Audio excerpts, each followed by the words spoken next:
Hei! Videon lopussa arvonta. Tuntuuko laneille lähtö sinustakin tältä?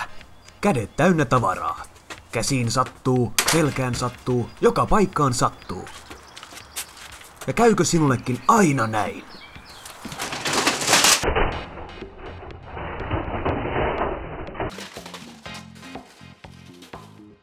Kyllä nyt ottaa päähän.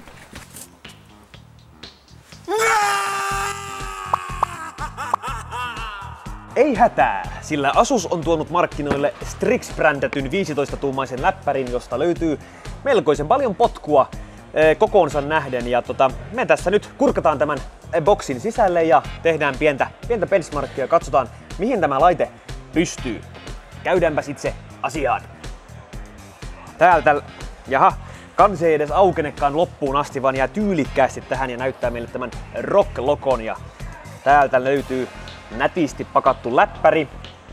Asuksen cable tie, eli siis johtonippusysteemi löytyy myös mukaan.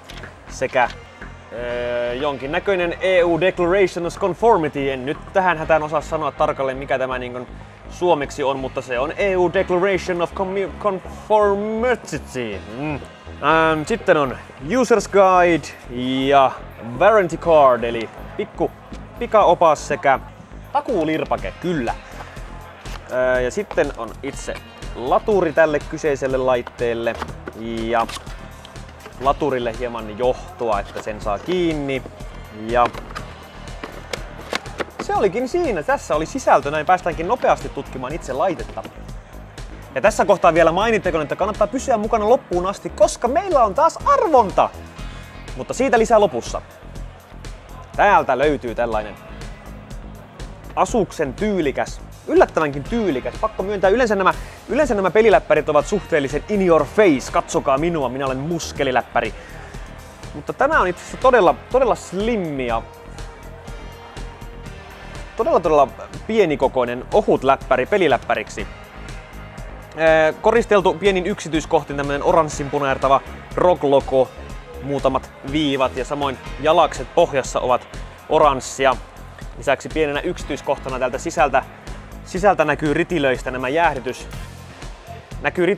Näkyy ritilöistä nämä jäähdytysritilät, eli siis kyllä, kuulitte oikein.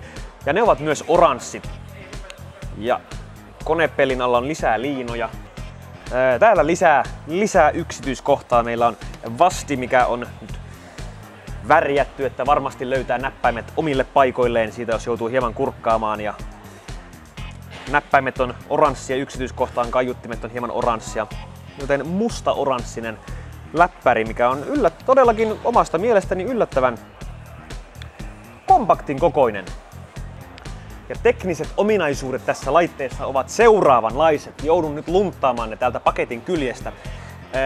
Väri on musta, mikä nyt on sinänsä oletettavaa, kun se näkyy tässä. Eli siis 15,6-tuumainen näyttö. Intelin kun Nvidian GTX 970N näytönohjain 3 GB muistilla. Intelin i7 6700HQ-prosessori, 256 GB SSD, ei optista asemaa, oli pakko kurkata oikein sivusta, keskusmuistia 8 GB, sitten on nämä VLANit ja USBit ja muut tutut lärpäkkeet, mitä täältä löytyy. Ja itse tuotteestahan löytyy, kun tästä nyt rupeamme sitten pyörittelemään tätä ympäriin, niin etualalla ei tapahdu sen hirveästi mitään ihmeellistä. Muutama ledi näyttää olevan tuossa, mitkä kertoo sitten tiettyä dataa. Toiselta sivulta löytyy kuulokemikrofoniliitäntä, eli siis headset-liitäntä. 2 kappaletta USB 3, muistikortin lukija ja lukituslirpake-härpäke.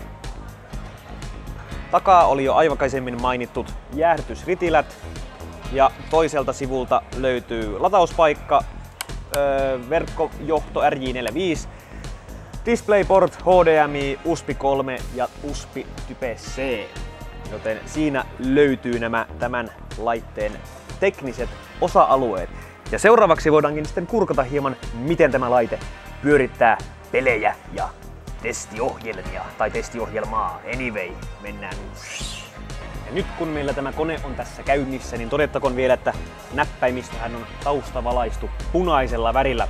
Meillä täällä pyörii 3D Mark tällä hetkellä ja kyseinen laite sai pisteiksi 6575. Ja siellä kun katsomme, että pöytäkoneella on semmoinen 9200 pikkasen päälle ja muutaman vuoden takaisella kannettavalla on 3364, niin kyllähän nämä suhteellisen mukavasti potkii tämä pienikokoinen läppäri tässä 3D Mark testissä. Ja seuraavaksi hieman pelipuolta. Muutaman vuoden takainen Shadow of Mordor. Pyörii keskimäärin sellaista 53 freimiä sekunnissa ja ultra-asetuksin. Ja sitten uudempana pelinä täällä taas Rise of the Tomb Raider. Ja tämä kaunis peli pyörii tälläkin pikku läppärillä high-asetuksilla keskimäärin 56 freimiä sekunnissa, joten oikein mukavasti pyöräyttelee tämä laite näitä pelejä. Sellainen vekotin oli tämä Asuksen, mikäs tämä nyt oli? Tarkalleen ottaen, jos puhutaan nyt mallimerkinnöin, niin Asuksen GL502 VT-FY002T. Mutta kavereiden kesken tämä Asuksen Republic of Gamers ja Strix läppäri.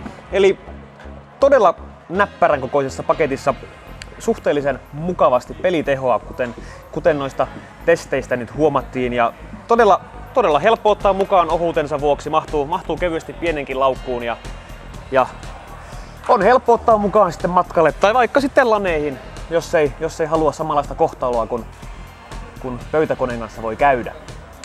Mutta hei, näihin kuvina tunnelmiin. Kiitoksia! Hei, älkääs muuten menkö vielä, koska lupasin teille jonkinnäköisen arvonnan tänne loppuun. Eli kaikkien, jotka tänne YouTuben kommentteihin nyt sitten kommentoi, eli siis kommentoijien kesken arvomme tällaisen eSports Professional Counter-Strike Global Offensive tiimin nimmareilla valustetun Asuksen Republic of Gamers lippahatun. Joten kannattaa äkkiä mennä sinne kommentoimaan, niin tämä kyseinen lakki voi olla sinun. Joten nyt näihin kuvina tunnelmiin ihan aikuisesti oikeesti siis moro!